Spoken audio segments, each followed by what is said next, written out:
કે ભાઈબંધ ઝાટકા મશીન તો અમે વાડીએ મૂકીએ, પણ જો ગાયોના ઉપર કોઈ હાથ ઉપાડે ને તો અમારાથી જોયું ના જાય હો. કારણ કે અમે તો ઝાટકા મશીન એટલા માટે મૂકીએ કે અમારી વાડીએ કોઈ રોજડા કે ભૂંડરાઓ અમારી વાડીમાં નુકસાન ના કરે અને ઝાટકા મશીન જાણ કરે કે જંગલી જાનવરો આવ્યા છે. બાકી આજે મારા વાલા ગાયો માટે તો જીવ આપી દઈએ. અને જોવું હોય ને તો એકવાર આવી જજો અમારા ગામમાં, તમને જોવા મળી જશે કે ગાયો માટે ક્ષત્રિય શું શું કરે છે.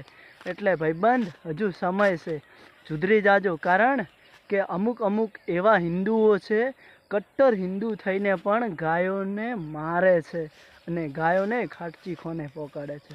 એટલે તમારા માટે વિડીયો છે કે અમે તો ખેડૂતના દીકરા છીએ ને અમે તો ઝાટકા મશીન અમારી વાડીએ મૂકીએ, પણ રાત્રે અમે જાગતા રહીએ. અને તમે તો ખરા બપોરે જાગતા હોય ને તો પણ તમે ગાયોની હત્યા કરો છો મારા વાલા. એટલે તમે કટ્ટર હિન્દુ તો નથી જ. તમારામાં કોનું લોહી છે ને એ તમારે જ સમજી જવાનું છે. અને ભાઈબંધ વિડીયો ગમ્યો હોય ને તો કમેન્ટ કરજો અને ચેનલને ફોલો કરી દેજો. જય માતાજી અને જય રામાધણી.